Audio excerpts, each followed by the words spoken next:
Hola, estamos por partir, así que estamos preparando todo para poder tener a nuestro invitado de hoy día. Eh, Voy a darle volumen a mi celular porque esta vez lo vamos a hacer por Instagram solamente.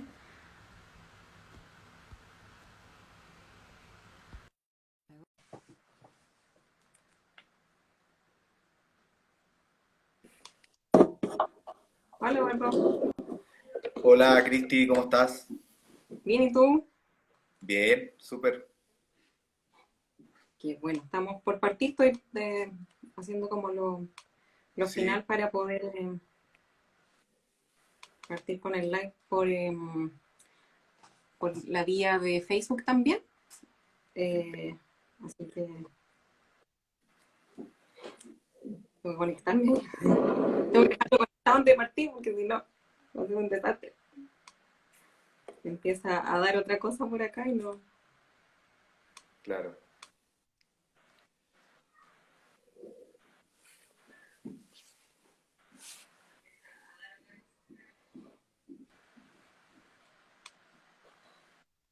¿Cómo has estado, Eduardo?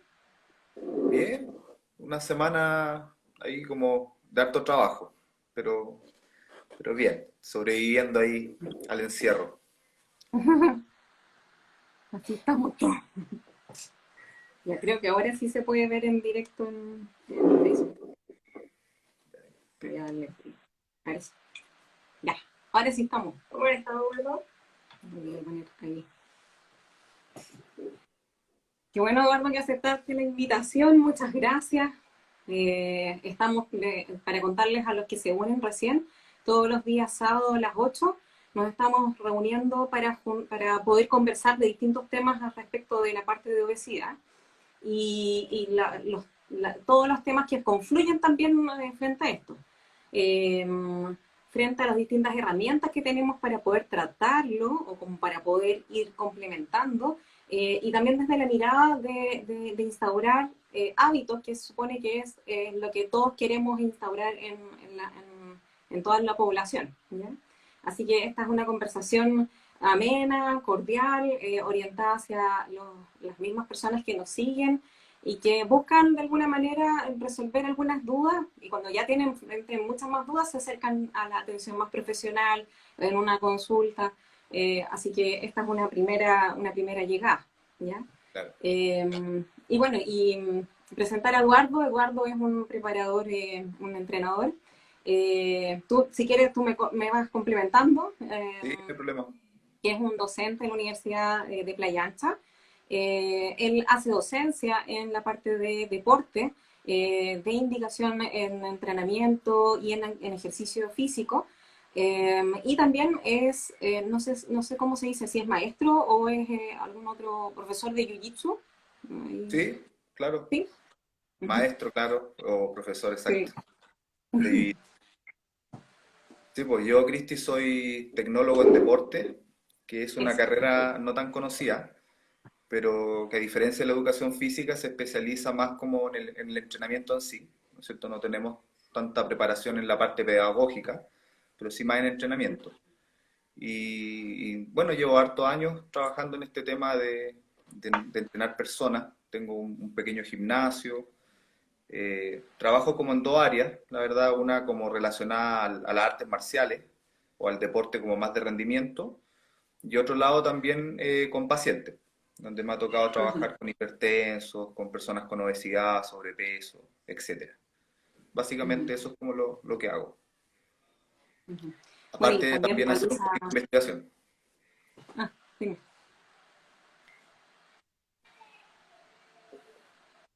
Dime, que algo yo te No, corté. te decía, ¿no? Que aparte, bueno, aparte de eso también hago un poquito de investigación, también relacionado al entrenamiento, un poco a la fisiología del ejercicio, etcétera. Ujú. Sí, eso iba a complementar yo. Que efectivamente tú tienes ese otro valor que no muchos pueden contar respecto a tener que publicar o tener que hacer investigación en este misma área. Claro. Eh, entonces, es diferente la mirada que tienes porque también vas buscando alguna respuesta. te haces preguntas y vas en búsqueda de una respuesta para poder, no te quedas solamente con el quehacer diario. ¿Mm? Exacto. Ujú, sí. Bueno, y conversando acerca de la relación entre el peso corporal y el ejercicio físico. Siempre está este ideario de que mientras yo más ejercicio físico realice, eh, voy a bajar de peso. Y aquí podríamos partir primero con la definición de un ejercicio físico, a diferencia de lo que es una actividad física. Claro. Mira, actividad física es todo tipo de actividad que involucra gasto energético. Entonces, cuando tú te lavas los dientes por la mañana, cuando preparas el desayuno, etcétera, eso es actividad física. ¿Te fijas? Entonces, cuando algunos profesionales se llaman como profesionales de la actividad física, en realidad como que está mal planteado, ¿ya? Porque en el fondo la actividad física no requiere supervisión. ¿Ya? En cambio, el ejercicio físico es diferente porque tiene que ver con un objetivo. Te fijas, un objetivo planteado y el ejercicio físico es programado. Te fijas, responde como a una cierta dosificación.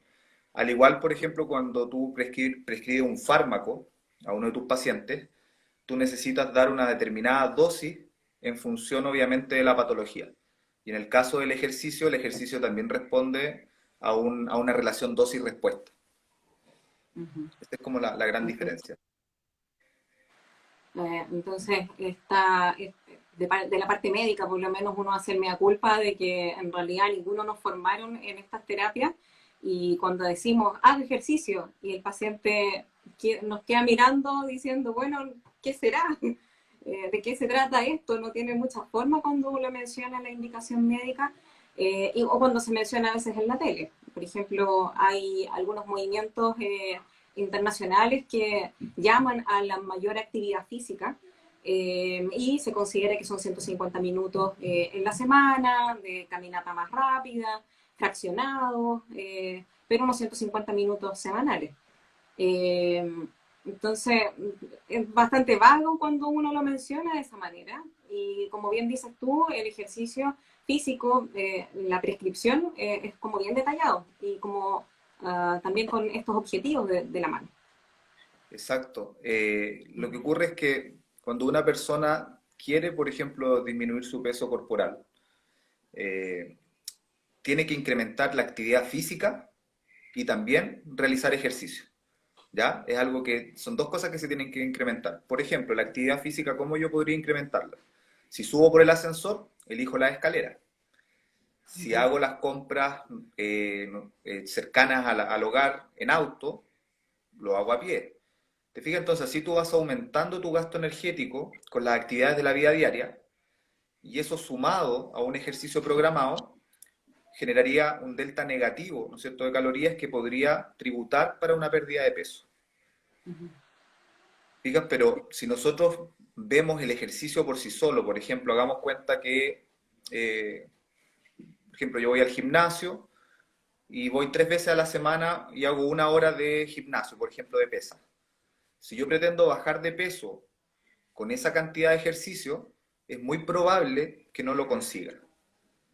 ¿Te fijas? Porque el ejercicio, imagínate, el ejercicio es mi herramienta de trabajo y es la que yo tengo que defender, pero por otro lado también tengo que ser transparente con las personas que de alguna manera entrenan conmigo, en términos de que el ejercicio como por sí solo no es una herramienta eficiente para la pérdida de peso. Imagínate que para perder 1 kilo de peso, una persona necesita gastar aproximadamente 7.000 calorías. ¿Te fijas? Entonces imagínate que si se recomienda que una pérdida saludable de peso es de aproximadamente 2 kilos de peso corporal al mes, eso sí se traduce en 14.000 calorías. Wow. Entonces imagínate que en 1 hora de gimnasio, por ejemplo, en 1 hora de musculación, una persona podría en promedio gastar aproximadamente 500 calorías. Entonces, si tú multiplicas por 3, tendrías 1.500 calorías a la semana, y si tú multiplicas eso por 4, tendrías 6.000 calorías. O sea, quiere decir que no alcanzamos a perder 1 kilo de peso. Entonces, de esa forma, nosotros comenzamos a entender de que el ejercicio no es ¿cierto?, tan eficiente por sí solo para la pérdida de peso. Claro, lo que hemos conversado en las otras oportunidades, está de la mano esta actividad física, en realidad viene a dar sustento a no perder este gasto metabólico, porque hablábamos de este punto de equilibrio a nivel del encéfalo, en donde el cuerpo prioriza por ir dando prioridad a no perder este equilibrio. Y cuando uno agrega actividad física, lo que empieza a hacer una serie de mecanismos para también tratar de compensarlo. Exacto. Eh, y cuando agregamos actividad física por otro lado, entonces tratamos de mantenerlo en un gasto metabólico basal estable, mientras damos la dieta o una nutrición con bajas calorías para que empiece a perder peso. Y ahí quebramos esto que iba, este gradiente, como dice. Exacto, entonces imagínate tú, Cristi, si al paciente, mediante la prescripción nutricional, le agregamos 500 calorías más diarias, ¿no es cierto? Un delta negativo de 500 calorías, que está muy dentro del margen que se maneja. ¿Te fijas? Ujú. Incluso hay calorías, tú sabes, sobre todo los pacientes que van a cirugía bariátrica, etcétera, tienen deltas más agresivos, que son a veces de 1000 calorías, un poquito más. Pero imagínate 500 calorías. Si tú multiplicas 500 en el fondo por los 7 días de la semana, te da 3500 calorías semanales. Y si eso tú lo multiplicas por 4, tenemos 14000 calorías. Ujú. Entonces imagínate lo potente que es la nutrición para la pérdida de peso. Claro. Fíjate, entonces, si yo a eso le sumo una prescripción de ejercicio adecuada, es muy probable que el efecto sea más potente. Entonces, que a lo mejor me pueda acercar a 2,5 kilos, a 3 kilos, etcétera. Ujú. ¿Ya? Entonces, sin duda que la pérdida de peso tiene que estar acompañada o tiene que ser complementaria, porque también el paciente tiene que entender de que el ejercicio no genera el único efecto de la pérdida de peso, tiene un montón de beneficios. Y piensa que uno de los beneficios, por ejemplo, para pacientes de repente con problemas de obesidad, es la parte cardiovascular. Hay Ujú. que reforzar la parte cardiovascular para disminuir el riesgo de algún evento. Por otro lado, piensa que también las dietas hipocalóricas o la restricción calórica generalmente compromete masa muscular. Ujú. Entonces el ejercicio tiene un rol preventivo de la pérdida de la masa muscular. Sí, y es por eso que frente a las cirugías bariátricas nos preparamos con actividad física específica para que no se vayan a lesionar, preparando osteoarticularmente y además muscularmente para que no tengan una mayor pérdida de peso, porque después con las dietas hipocalóricas también se pierde bastante masa muscular, como dices tú, y ahí es cuando nos bota el metabolismo, después vienen los rebotes cuando llegan a comer un poco más normal en como solían comer antes. Entonces está este mito de que si yo bajo de peso mejoro mi metabolismo, y en realidad lo que hago al bajar de peso con una restricción calórica es que lo estoy botando el metabolismo a mucho más, lo dejo más lento, más pequeñito. Y con el ejercicio lo que hacemos es incrementar. Se habla mucho también de la oxidación de grasas. ¿A qué se refiere la oxidación de grasas en ejercicio físico? Bueno, eso es lo que vulgarmente se conoce como quemar grasa. Ya el término como un poquitito más, ¿no es cierto?, más científico es oxidar grasa. Eh, y tiene que ver con el objetivo de repente de algunos modelos de ejercicio de favorecer la pérdida del tejido adiposo. Que en realidad cuando hacemos ejercicio lo que queremos es perder grasa y no perder músculo. Ujú. Entonces, bajo ese punto de vista, el proceso de oxidación de grasa es un proceso como multifactorial, es un proceso bastante complejo, que por ejemplo va a depender de la modalidad de ejercicio, va a depender de la intensidad, ¿no es cierto? Con qué tan duro es el ejercicio que estoy realizando, va a depender de la duración del ejercicio y por ejemplo también va a depender de la dieta o de la nutrición previa al ejercicio. ¿Te Ujú. fijas? Entonces, imagínate, por ejemplo, mujer que va a una clase de zumba, ¿no es cierto? Que a las chicas les gusta mucho la zumba, lo Claro, pasan que muy bien, entretenido, pues como, entretenido, etcétera. Entonces va a la clase de zumba, pero resulta que antes de la clase está consumiendo, por ejemplo, una bebida azucarada como un Gatorade, ¿ya? Porque generalmente las clases de zumba, como hay mucha gente, hace mucho calor, entonces se está hidratando. Pero fíjate que inmediatamente el hecho de consumir carbohidratos simples va a elevar la insulina, y la insulina va a generar como reesterificación o va a volver a generar como almacenamiento de esos ácidos grasos que podrían ser liberados durante el ejercicio. ¿Te fijas? Entonces, ¿A qué te inmediatamente, refieres? Puede que a las personas no les quede muy claro este proceso.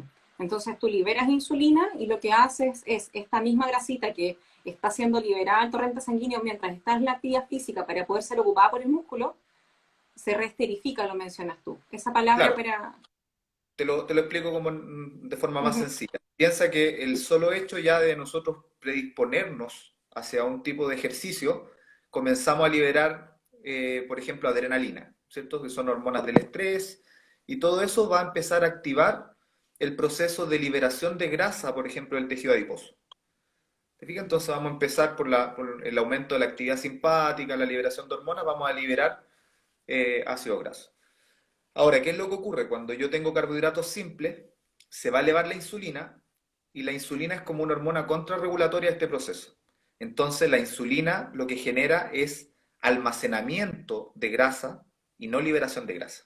¿Te fijas? Entonces, la reesterificación tiene que ver con que estos ácidos grasos luego vuelven a almacenarse en el tejido adiposo. Es como que abre la compuerta el adipocito donde está almacenada esta grasa y cuando está en la actividad física el músculo requiere nutrientes, entonces insulina lo que viene a hacer es abrir compuerta tanto para guardar, para ingresar grasa en los adipocitos, pero también a ingresar la glucosa en los músculos. Exactamente. ¿Te fijas? Perfecto. Entonces, imagínate, ahí si nosotros vamos a otro tema que también está relacionado a esto, por ejemplo, los famosos quemadores de grasa o fat burners, ¿no es cierto? Que son bien Ujú. famosos y que a ti te deben preguntar harto. Muchísimo. Imagínate que Se considera muy... uno de los fármacos como, con más evidencia con respecto al metabolismo de las grasas es la cafeína. ¿Te fijas? Entonces, si tú consumes una cierta cantidad de cafeína antes del ejercicio, por lo menos una hora antes del ejercicio, estamos hablando de cantidades grandes, estamos hablando de 250, 300 miligramos de cafeína, por lo tanto no es lo que yo me consumo en un café, ¿te fijas? O sea, estamos hablando de dosis grandes. Esto podría generar un incremento en la tasa de lipólisis, ¿te fijas? O sea, que yo saque más grasa al torrente sanguíneo para que esté disponible para el momento del ejercicio. Pero ahora, ¿dónde está el problema, por ejemplo, con los pacientes que tienen sobrepeso, obesidad y sobre todo baja condición física? Lo que ocurre es que los pacientes tienen una baja capacidad de oxidar grasa en el músculo, que es lo que se conoce como un bajo potencial oxidativo. Entonces, no sirve de nada poner más grasa en el torrente sanguíneo a disposición si el músculo no es capaz de captar esa grasa y utilizarla. Ujú. Entonces, cuando tenemos pacientes con sobrepeso, con obesidad, que tienen una muy baja condición física, generalmente en sus primeras sesiones ellos van a estar oxidando glucosa. ¿Te fijas? No van a tener la capacidad de ocupar esos ácidos grasos. Por eso que utilizar un fármaco como la cafeína no se recomienda desde un principio. Y además por los efectos cardiovasculares, porque probablemente Además también que también le puede tenga más riesgo generar de colapso taquicardia. cardiovascular. Ujú. Exactamente. A mí me ha pasado varias veces que llegan algunos pacientes con sobrepeso, obesidad, y ya llegan, ni siquiera me preguntan, llegan con el quemador. ¿Te fijas? Y son altas dosis de cafeína, por lo tanto, además va a aumentar el riesgo cardiovascular durante el ejercicio. Ujú. También hay otros más, como por ejemplo los que se dicen que como van a, no sé, como a también oxidar grasa y ahí está el cromo, hay otros que traen, no sé, distintos componentes, Claro, no, es no que me mira, puedo recordar ningún otro, pero... en general hay bien buenas revisiones en la literatura con respecto a estos productos, ya que son aquellos que aumentan el metabolismo de las grasas. Y la verdad que los únicos productos que tienen evidencia sólida son la cafeína y el extracto de té verde. Y Ujú. de hecho hay algunos productos que combinan estos dos fármacos. Fijas, en el fondo como es lo que realmente se ha demostrado que funciona. Ahora, otro que también podría funcionar es el guaraná. No sé si tú lo has escuchado. Sí, sí, Porque el como... guaraná tiene como una homología con la cafeína. cafeína. Entonces Mm. se une a los mismos receptores. Entonces tiene un efecto similar. Claro. Pero Pero más tiene un allá, grupo de ciertas personas que lo pueden usar. como lo Claro. que discutíamos. Ujú, Pero como te digo, más allá del tema la carnitina, el picolinato de cromo, etcétera, son sustancias que no tienen evidencia científica que funcionan. Por lo tanto, ujú, nosotros le llamamos como el pipí caro, ¿te fijas? O sea que todo eso lo vas a eliminar con la orina, ¿cierto? Y no te va a servir. ujú. Son súper caros Son caros, y pues, además requieren tomas bastante como consistentes, como dentro de las instrucciones que traen, por lo menos. claro. La verdad que sí. Y bueno, por ejemplo, hay distintos modelos de ejercicio físico, como para tener que trabajar en personas que desean ayudar en esto de la disminución del peso. Claro, mira, podríamos nosotros, como para hacerlo simple, ¿cierto? Para toda la gente que nos está escuchando, podríamos hablar como de tres tipos de ejercicio. Por ejemplo, tendríamos el ejercicio cardiovascular, ya que es el clásico cardio, ¿no es cierto? Como lo conocemos el trotar, el pedalear, el hacer una clase de baile, etcétera, que sería el trabajo como de intensidad moderada a vigorosa, pero un trabajo de tipo continuo. ¿Te fijas? O sea que yo hago 45 minutos o una hora de trote. Ese es un modelo, ¿no es cierto?, clásico de ejercicio del tipo continuo, el clásico cardiovascular. Para que me De- permita además como respirar y hablar a la vez sin estar claro, así como ese tipo de sobreproducido. ejercicio, como el objetivo, está destinado principalmente a generar adaptaciones centrales o de tipo cardiorrespiratoria. O sea que todo lo que es corazón, pulmón, circulación, se beneficia bastante de este modelo de ejercicio. Y por otro lado, por ejemplo, también se ha demostrado que la máxima tasa de oxidación de grasa, o sea, la mayor cantidad de grasa que yo puedo oxidar durante el ejercicio, se presenta durante este tipo de ejercicio continuo y que es generalmente una intensidad moderada, ¿ya? Una intensidad moderada. ¿A qué me refiero con intensidad moderada? Para que la gente más o menos lo pueda identificar. Como cuando tú haces ejercicio pedaleando, trotando, pero que tú puedes conversar.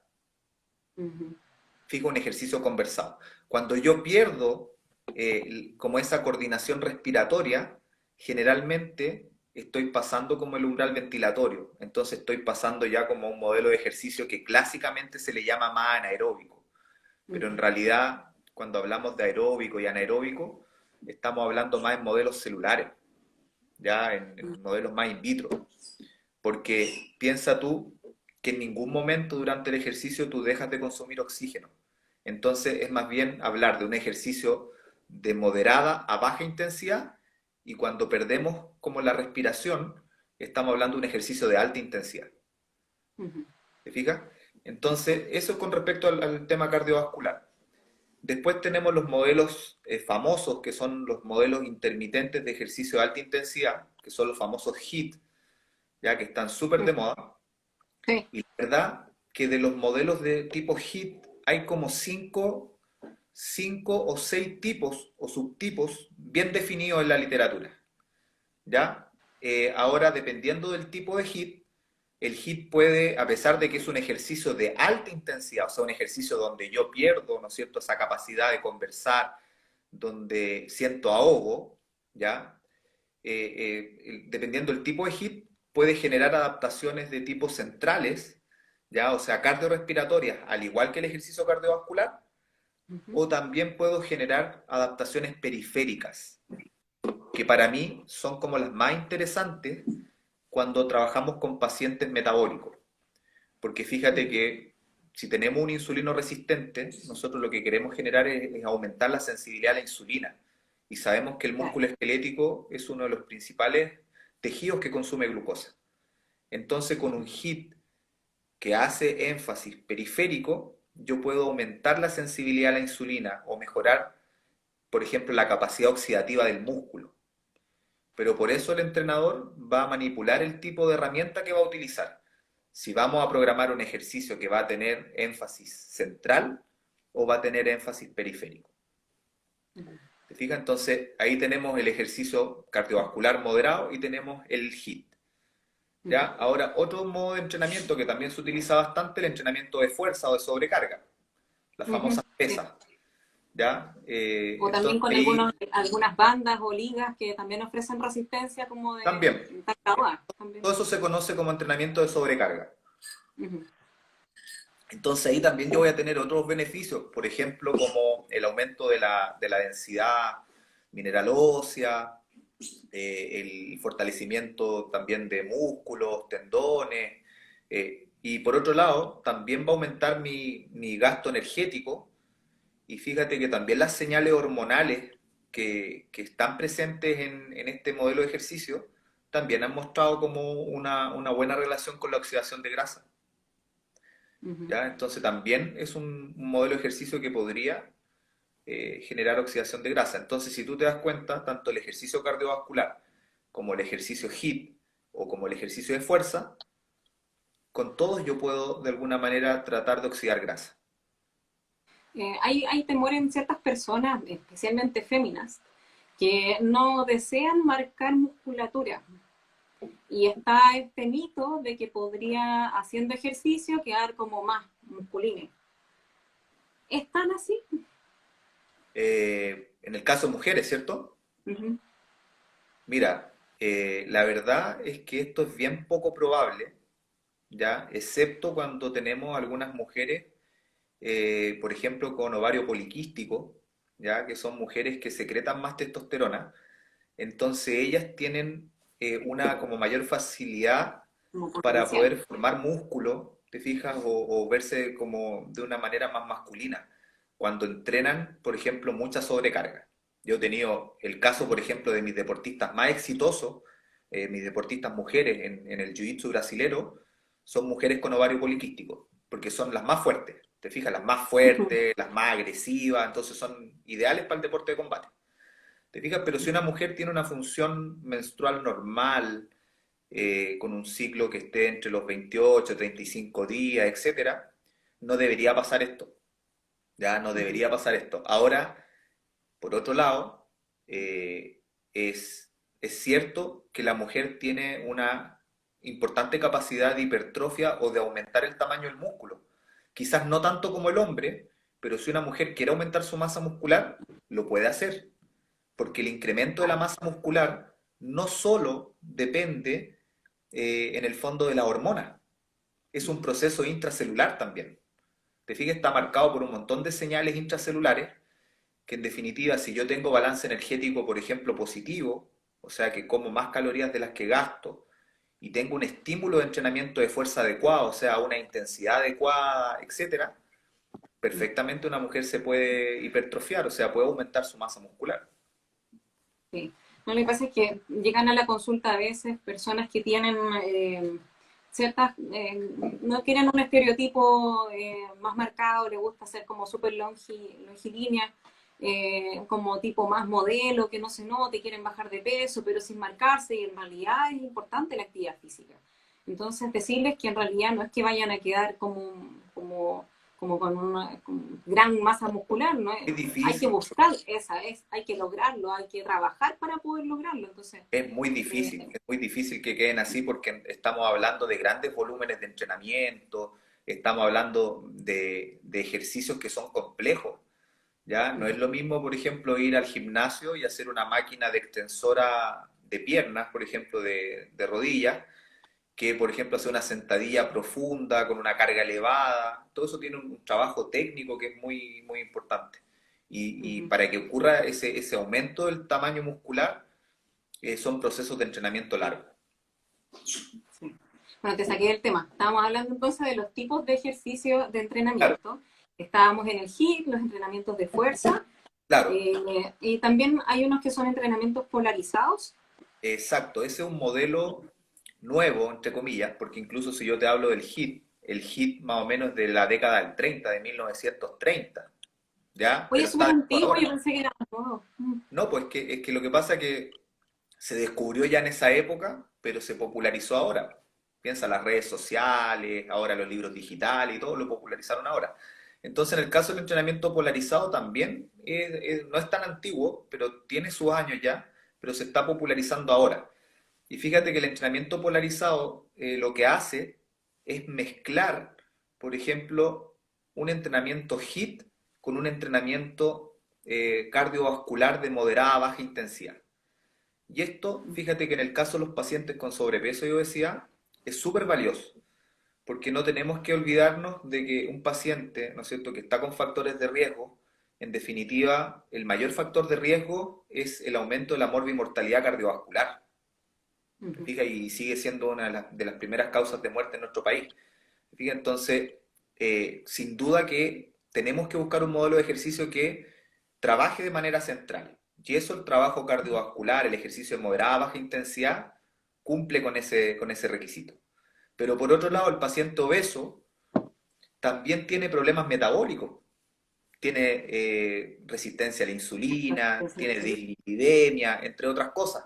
Por lo tanto, los modelos de entrenamiento HIIT van a trabajar a nivel periférico, a nivel muscular, para tratar de solucionar ese problema. Entonces, en vez de yo casarme y decir voy a hacer solo HIIT o voy a hacer solo cardio, con el polarizado podemos combinar, hacer una propuesta combinada.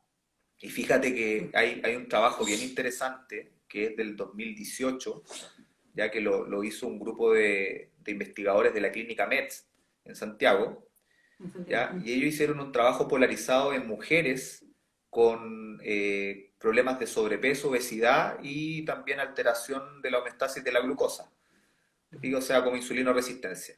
Y lo más interesante es que hicieron trabajo HIIT, hicieron trabajo cardiovascular clásico y hicieron un polarizado. Y fíjate que los mejores resultados, ya en términos de pérdida de peso corporal, en oxidación de grasa, en pérdida de tejido adiposo, en mejora en la condición cardiorrespiratoria, lo hizo el entrenamiento polarizado.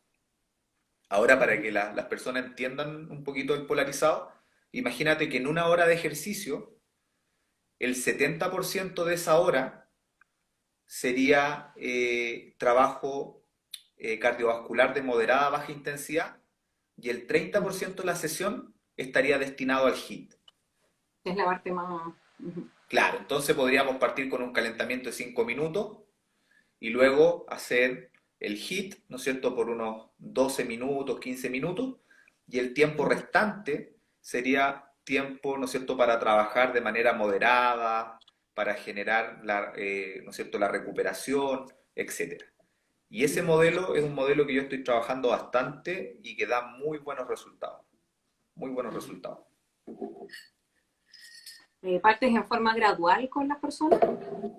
Claro, porque mira, ese otro tema también súper importante y que yo te puedo transmitir un poco desde la experiencia, que si los libros dicen que, por ejemplo, hay que acumular 150 minutos de ejercicio a la semana, por lo menos, ¿no es cierto?, según el Colegio Americano de Medicina del Deporte, Ujú. y que la modalidad recomendada en la teoría es el ejercicio de moderada, ¿no es cierto?, a baja intensidad o de moderada vigorosa, de manera continua, por ejemplo, pedalear, caminar, trotar, etcétera.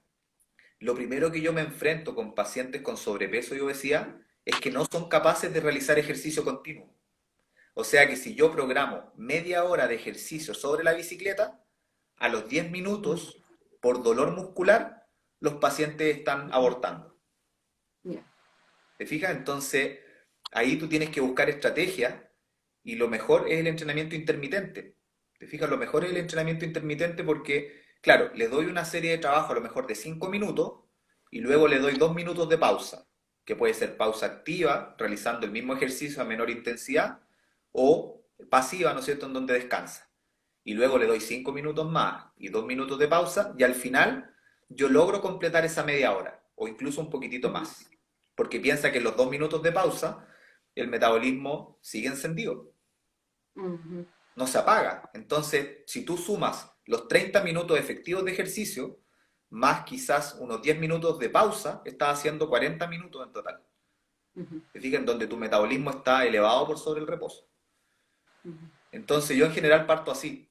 Lo otro también, que antes de hacer ejercicios que trasladen el peso corporal, yo trabajo la fuerza en los pacientes. Te fijas, para fortalecer rodillas, Ujú. tobillo, etcétera, porque cómo, imagínate, lo voy a subir a la caminadora, a la trotadora, si en definitiva está todo débil. ¿Te Ujú. fijas? Entonces, ahí de repente hay veces que se parte mal, que lo Claro. hacen de manera muy teórica y dicen, oye, sabéis que el cardiovascular para este tipo de paciente, pero el paciente no es capaz, como te digo, de mantenerse media hora sobre la bicicleta o media hora sobre la trotadora.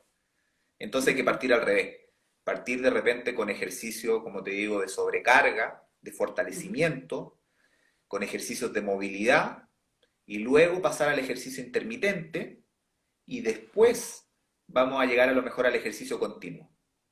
Sí, de hecho, nosotros ocupamos, yo por lo menos en mi grupo de trabajo, en el centro ocupamos con telerehabilitación con kinesiología, entonces la kinesióloga los toma, hacen la rehabilitación cardiometabólica y después de hacer esas sesiones pueden pasar a hacer más actividad. Y ahí van a este tipo de otro entrenamiento, porque de lo Exacto, contrario tendríamos muchas dificultades con ello y es una herramienta muy potente el ejercicio para asegurar una baja de peso y sin efecto rebote. O sea, cuando uno busca en los fármacos el no efecto rebote, este es el mejor de los fármacos que uno puede encontrar. Pero no exacto, vienen pastillas, no vienen píldoras. exacto. El problema es ese mismo, que fíjate que las personas no quieren sufrir el proceso y el Uh -huh. ejercicio lamentablemente duele. ¿Te fijas? Hay dolores posteriores, de repente hace frío y hay que desabrigarse para entrenar. Entonces ese es el problema del ejercicio, pero si nosotros lo vemos como, o comparándolo con fármacos, el ejercicio tiene vías de señalización definidas igual que un fármaco, con la diferencia que es un fármaco como multifactorial, o sea que puede afectar positivamente muchas variables. Uh -huh. Sí. Ahora es importante también tener en cuenta que dependiendo del objetivo, o sea, si tú quieres que un paciente disminuya su presión arterial, que un paciente aumente su sensibilidad a la insulina, que un paciente baje de peso, el tipo de ejercicio o la programación, la prescripción va a ser distinta. Uh -huh. Sí. Entonces ahí de repente está el fracaso de algunas iniciativas, ¿no es cierto?, gubernamentales, donde de repente ponen programas como masivos. Listo, clases de Zumba para la comunidad y listo, y para 100 personas. Claro. Entretenido, se pasa bien, psicológicamente súper, súper positivo. Mm. Pero de esas 100 personas, ¿quiénes de verdad se benefician desde un punto de vista cardiometabólico? Claro, como dices tú, están hechos como para incentivar la actividad, estar bien en contacto con otros, pero la verdad es que desde el colegio, de hecho, fallan los programas, porque son todos Exacto. evaluados, no hay políticas respecto a Sí, eso, de a poco sigue creciendo, no hay, eso claro, sí a es mí lo que verdad, me impresiona pero harto es que gran parte de las personas que aprueban estos programas son personas que pasaron por alguna facultad o alguna escuela de educación física, etcétera. No todos, pero la gran mayoría. Entonces piensa que uno de los principios del entrenamiento es precisamente la individualidad. ujú, Entonces tú al programar ejercicio masivo ya te estás saltando uno de los principios fundamentales del entrenamiento. ujú. Entonces, en el caso, por ejemplo, tuyo, es fundamental el trabajo interdisciplinar y sobre todo como muy individualizado porque cada paciente es diferente a otro. Ujú, sí, Entonces no hay como recetas en este tema. ¿Te fijas? O sea, ujú, de repente a mí me preguntan, ¿cuál es la receta? La receta cambia en función, obviamente, del paciente, de su edad, de sus características, etcétera. Lo que ujú, pasa es que nosotros tenemos lineamientos de trabajo o tenemos herramientas.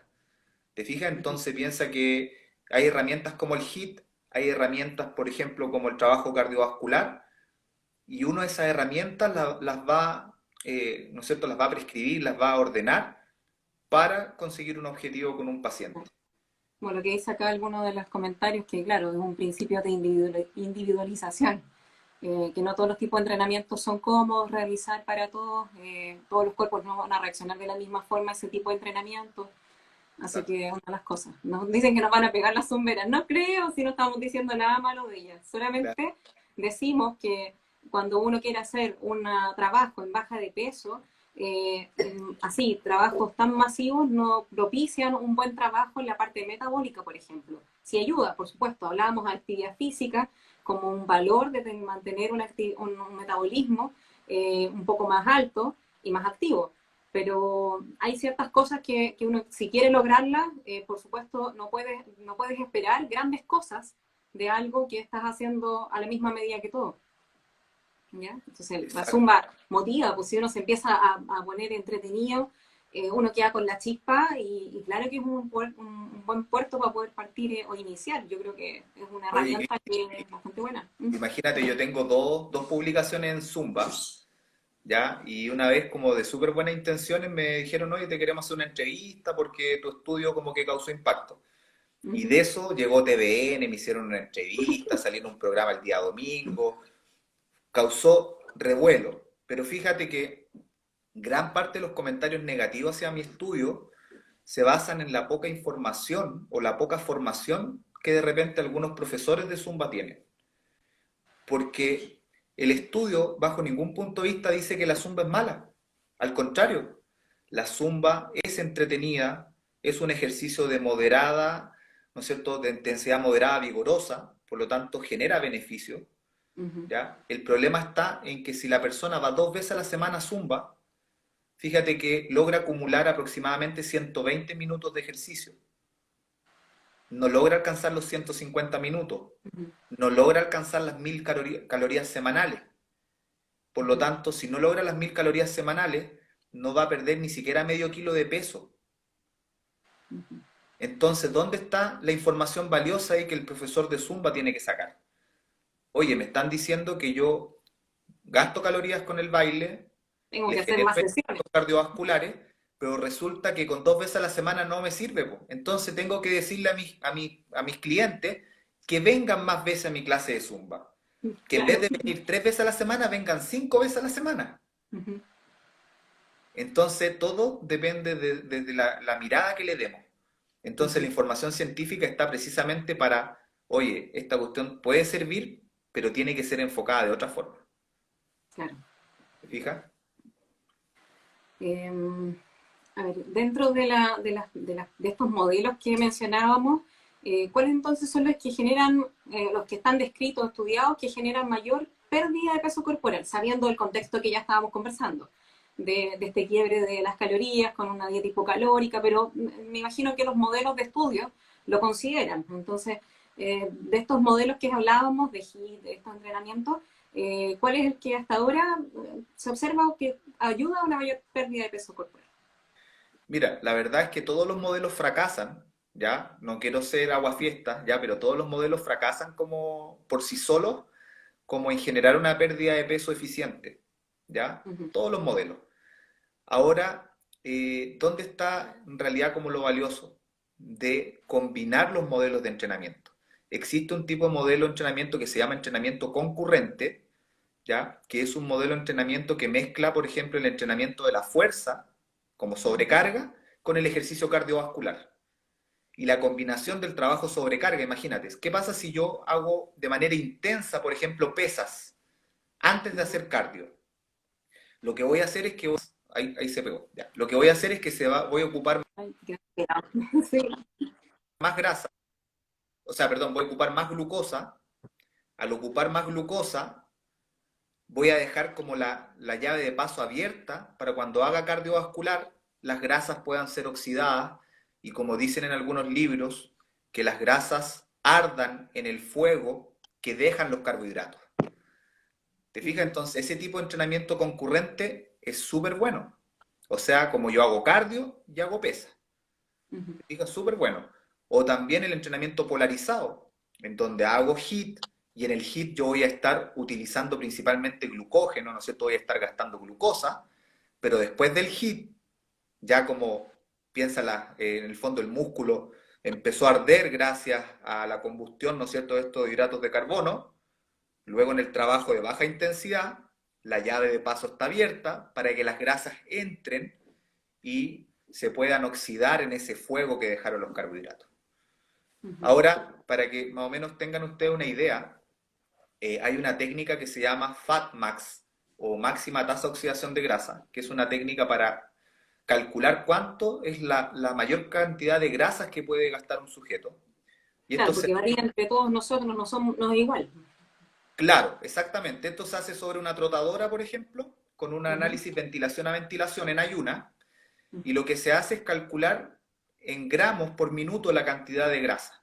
Y fíjate que lo que se ha demostrado aproximadamente en sujetos entrenados, imagínate, no estamos hablando de pacientes, en sujetos entrenados, o sea, deportistas, es de una oxidación de grasas de aproximadamente 0,6 gramos por minuto.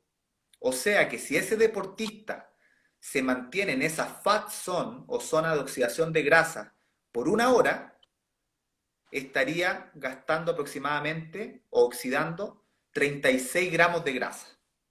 Ujú. Entonces imagínate, 36 gramos de grasa los 7 días de Sí. la semana. O sea, imagínate, entrenar una hora los 7 días de la semana. Ujú. No llegamos a 1 kilo de grasa a fin de mes. Ujú. Entonces ahí nos damos cuenta que la nutrición juega un rol fundamental y esto tiene que ser complementario.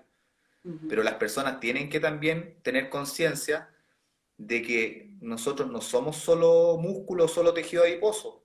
Tenemos también corazón, pulmones, también tenemos cerebro, tenemos estado anímico. Entonces el ejercicio físico es muy bueno, es multifactorial. Te Ujú. ayuda a tu estado de ánimo, te ayuda a controlar la ansiedad también. También algo de lo que ustedes también nombraron en sus charlas anteriores, el efecto anorexígeno, ¿no es cierto?, que puede tener el ejercicio.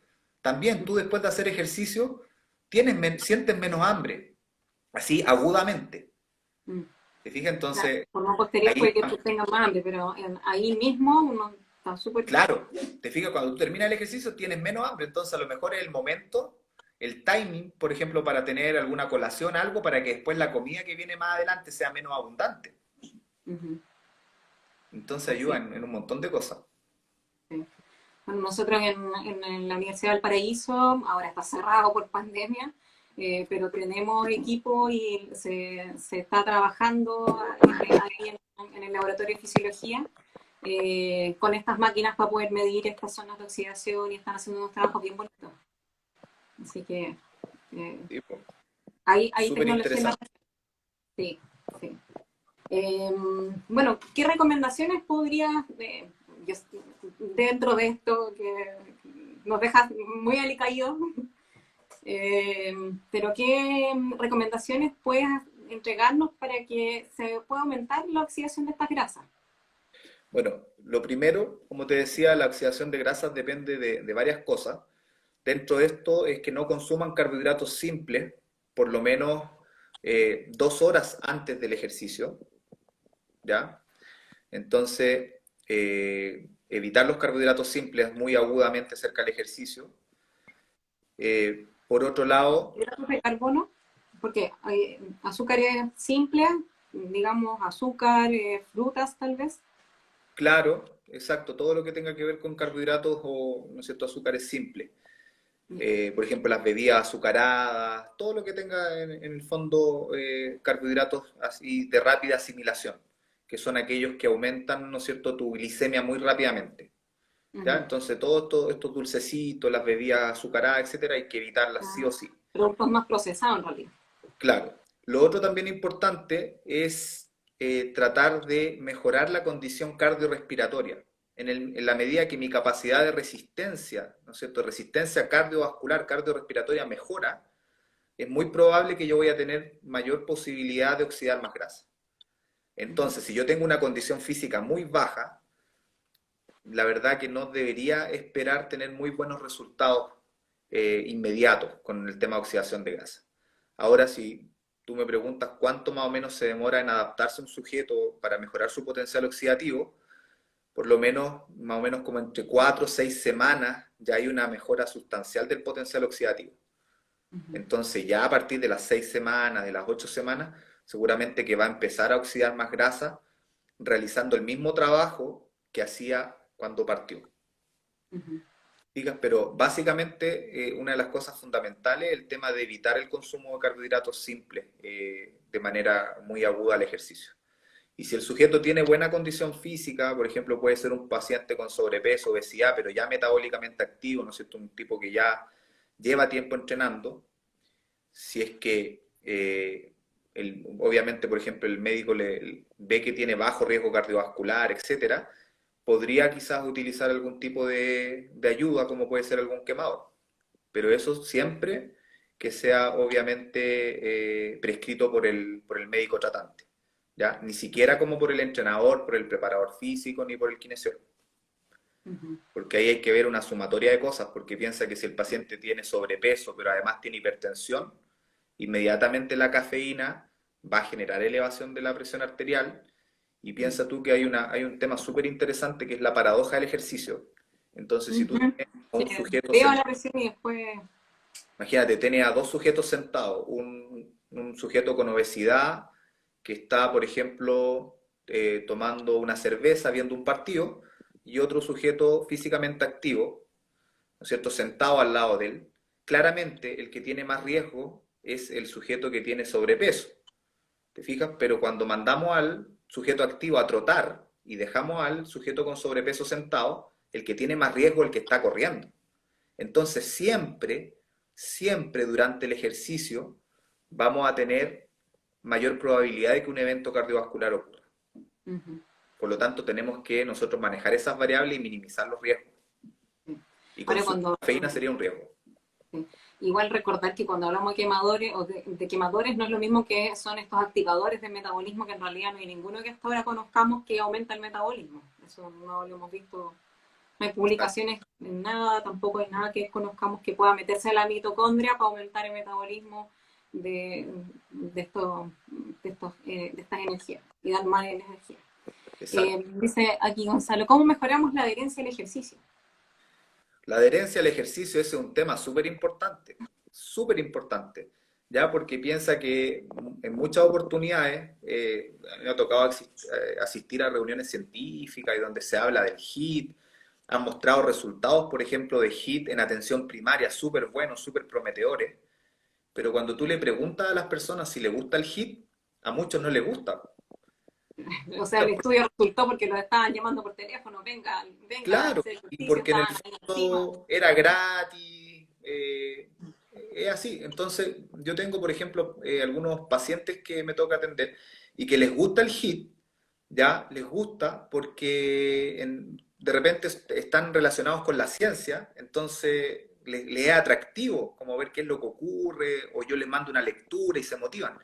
¿Te fijas? Pero hay personas que no les gusta y está demostrado, hay papers que dicen que el ejercicio que hace sufrir al paciente no genera mucha adherencia. Entonces puede ser fantástico para la sensibilidad a la insulina, para la Mil regulación de los niveles maravillas. de sangre, pero no le gusta. Entonces ahí no sirve Claro. nada. ¿Te fijas? Ahí Porque punto para la zumba. exactamente, exactamente. Entonces ahí si nosotros vemos, la zumba, claro, po, es entretenida, es divertida, la gente lo pasa bien, etcétera. Ujú, Entonces, la zumba, el punto que tiene es precisamente que genera adherencia. ujú. Entonces, mi recomendación es que las personas busquen algo que les sea atractivo. Si les gusta, por ejemplo, los deportes de combate, hacer artes marciales, es una muy buena forma, ¿no es cierto?, de, por ejemplo, también aumentar el gasto energético, de gastar calorías, etcétera. Es un ejercicio que las artes marciales en general como que mezclan el trabajo cardiovascular con el trabajo como intermitente, etcétera. Entonces, yo creo que lo más importante es que las personas encuentren algo que les guste, porque Ujú. ya cuando la persona se cautiva con algún tipo de actividad, va a llegar solita al gimnasio, va a agarrar solito su bolso, etcétera. Sí. Yo creo Bueno, que eso es ahora lo en más... pandemia estamos medio complejos y yo sé que hay grupos como ustedes de Jiu-Jitsu que se siguen reuniendo a través de Zoom. Y así hay otros también, por ejemplo, la Universidad de Valparaíso tiene deportes disponibles vía Zoom también para que se puedan unir. Eh, las personas como que no consideran que su casa sea parte del lugar donde realizaban ejercicio. Y eso nos afecta bastante en tener que, uno tiene que empezar a encariñarse con un espacio para generar ahí la actividad física, como tomar energía en ese lugar, hacerlo un rito, Claro, como el símil al gimnasio. Claro. exacto. Mira, nos queda poquito tiempo. Yo creo que es súper entretenido lo que conversamos, ¿viste? Se pasa súper rápido.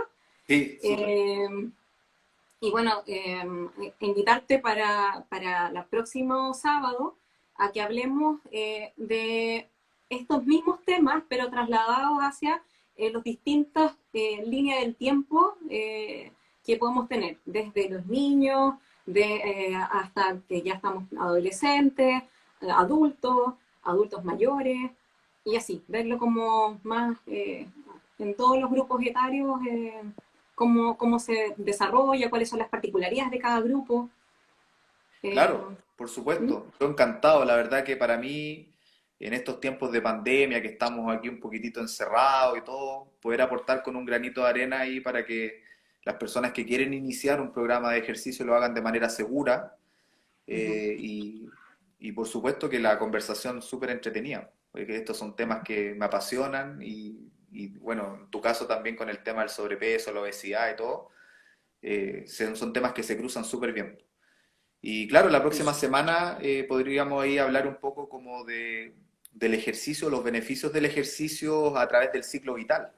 Entonces ahí Ujú. podemos hablar de poblaciones infanto-juveniles, hablar de la mujer, porque la mujer tiene diferentes etapas, como Y sabemos. justo nos dicen por ahí embarazadas, por favor. Sí, vamos a colocar también ahí hablar un poquitito del ejercicio para embarazada y por Ujú. supuesto también el ejercicio y envejecimiento, que creo que Ujú. eso es algo que es súper importante, sobre todo porque está aumentando la expectativa de vida, la gente está viviendo más años, pero no necesariamente más años de salud. Entonces vamos ahí a entregar nuestros tips y hablar un poquitito de eso. Sí. Importante para empoderarnos, porque una vez que uno se empodera de la información, puede actuar como con más iniciativa, con más motivación. Uno lo va poniendo todo en la procesadora y va saliendo también otras cosas. Entonces, va surgiendo la energía interna de la justificación y lo estoy haciendo porque esto, por ciertas razones, pero finalmente lo empiezo a hacer la actividad física. Exacto. Sí. Así que estaba leyendo algunas preguntas, no sé si alguna se nos habrá quedado como en el tintero por ahí. Había una que ¿Mm? preguntaba, y Paula parece, que preguntaba si solo recomendábamos ejercicio cardiovascular. Entonces, como el tema central tiene que ver con la oxidación de grasa, la conclusión a la que llegamos es de que en definitiva todos los modelos de ejercicio podrían de alguna manera tributar para la oxidación de grasa dependiendo de cómo se plantee. Ujú. ¿Ya? Entonces los modelos de ejercicio de alta intensidad podrían servir, podría servir el ejercicio cardiovascular e incluso el ejercicio de fuerza podría servir para la oxidación de grasa. Pero todo Ujú. depende, como te digo, de cómo el entrenador, cómo el profesor organice, ¿no es cierto?, la clase, organice como los elementos de la clase. Ujú. Sí. O sea, y lo otro que también queda, para redondear todo, que es importante el entrenamiento individualizado. Pues entonces, que tenga sus propios objetivos, que sea dirigido a la persona. Cuando estamos hablando en planes de personas que padecen de exceso de peso o que buscan alguna cosa en especial, ¿sí? Mm. Exacto. Bueno, ahí también preguntaba Paula del Pilates. El Pilates es súper Sí. bueno porque te da movilidad, te da flexibilidad, trabaja la fuerza. Es bueno, pero es un modelo de entrenamiento como que da movilidad, flexibilidad y fuerza, pero no tiene tanto trabajo cardiovascular o de alta intensidad. Entonces, igual hay que complementarlo con otras cosas. Claro. Ujú. Así es. Ya, ahora nos queda 1 minuto 30 y algo. Ahora sí nos queda poquito. Ya, pues. Ya aprendí ya. Yo al principio no me daba cuenta, no sabía. Y Instagram te corta, te avisa muy encima. Sí. Ah, bueno, ahí nos dicen que tenemos distintas necesidades, sí. Ya. Ya, pues. Muchas gracias. Que estés muy bien, Eduardo. Gracias a ti, Nos Cris, vemos por la entonces el invitación. próximo sábado, así que los dejamos invitados a todos. También a la misma hora, a las 8. Por supuesto, ahí vamos a estar. Y bueno, un abrazo para todos y harta paciencia nomás a seguir cuidándonos porque va quedando menos para ya para volver a la normalidad. Así Eso que un esperamos. abrazo, Abrazo. que estén bien. Chao. Que estés bien. Chao.